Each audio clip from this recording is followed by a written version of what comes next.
क्या सचमुच हरि हम में है या हम हरि में? कबीरदास जी कहते हैं, जब मैं था तब हरि नहीं, अब हरि है मैं नहीं। सब अंधियारा मिट गया, जब दीपक देखा माही। आज हम समझेंगे कि इस दोहे में कबीर ने हमें क्या गूढ़ संदेश दिया है। ये दोहा हमें सिखाता है कि सच्चा अनुभव तब आता है जब मैं और हरि का भेद समाप्त हो जाता है। हमारे भीतर का दीपक अंधियारे को कैसे मिटा सकता है और जीवन में सच्ची मुक्ति कैसे प्राप्त होती है, इसे हम विस्तार से जानेंगे। इस वीडियो को अंत तक देखने से आप सीखेंगे कि आत्म साक्षात्कार और भक्ति का असली रहस्य क्या है और ये कैसे उपनिषद, गीता और कबीर की वाणी से जुड़ा है। अगर आप अपने भीतर का दीपक जलाना चाहते हैं और हरि के अनुभव को समझना चाहते हैं तो वीडियो अंत तक हमारे साथ रहिए। चलिए शुरू करते हैं और जानते हैं कबीरदास जी की ये अमूल्य सीख। कबीर का दोहा, जब मैं था तब हरि नहीं, अब हरि है मैं नहीं। सब अंधियारा मिट गया, जब दीपक देखा माही। भावार्थ, संत कबीर इस दोहे में अहंकार के नाश और आत्म साक्षात्कार की गहरी शिक्षा दे रहे हैं। वे बताते हैं कि जब तक मैं, अहंकार, अहं था, तब तक ईश्वर का अनुभव नहीं हुआ। लेकिन जब अहंकार समाप्त हुआ, तब केवल ईश्वर का ही अस्तित्व बचा। ये आत्मज्ञान का वो क्षण है जब व्यक्ति अपने व्यक्तिगत अहं को मिटाकर परमात्मा में विलीन हो जाता है। जब मैं था तब हरि नहीं, अब हरि है मैं नहीं। जब तक मेरे अंदर मैं, अहंकार था, तब तक मुझे हरि, परमात्मा का अनुभव नहीं हुआ। लेकिन जब मेरा मैं समाप्त हो गया, तब केवल हरि, ईश्वर का ही अनुभव बचा। मेरा अलग अस्तित्व नहीं रहा।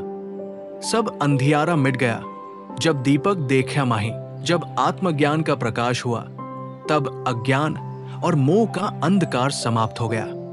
जिस प्रकार दीपक जलने पर अंधकार मिट जाता है, वैसे ही आत्मा में परमात्मा का प्रकाश होने पर अहंकार और अज्ञान समाप्त हो जाते हैं। आध्यात्मिक व्याख्या। 1. अहंकार और ईश्वर दोनों एक साथ नहीं रह सकते। भगवद गीता 16.18 में श्री कृष्ण कहते हैं, अहंकारं बलं दर्पं काम क्रोधं च संश्रिताय। जो अहंकार, शक्ति, अभिमान, वासना और क्रोध में डूबे रहते हैं, वे परमात्मा से दूर हो जाते हैं। कबीर भी यही कह रहे हैं कि अहंकार के रहते हुए ईश्वर का अनुभव संभव नहीं है। मैं का भाव जब तक रहेगा, तब तक व्यक्ति स्वयं को ईश्वर से अलग समझेगा। लेकिन जब ये मैं मिट जाता है, तब केवल हरि ही रह जाते हैं। रामचरितमानस में तुलसीदास जी कहते हैं, जहां सुमति तह संपत्ति नाना, जहां कुमति तह विपत्ति निदाना। जहां विवेक, अहंकारहित ज्ञान होता है, वहां सुख समृद्धि होती है। लेकिन जहां अहंकार होता है, वहां विपत्ति ही आती है। इसलिए ईश्वर को पाने के लिए अहंकार का त्याग आवश्यक है। 2. आत्मज्ञान, अंधकार से प्रकाश की ओर यात्रा। कठोपनिषद 2 मार्च 2010 में कहा गया है, तमसो मां ज्योतिर्गमय। हे प्रभु, मुझे अंधकार, अज्ञान से प्रकाश, ज्ञान की ओर ले चलो। कबीर भी इसी सत्य को प्रकट करते हैं कि जब तक व्यक्ति अज्ञान में रहता है, तब तक वो स्वयं को और ईश्वर को अलग अलग समझता है।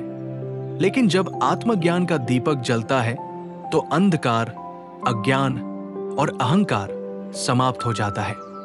तब व्यक्ति को यह एहसास होता है कि वो स्वयं भी ईश्वर का ही अंश है।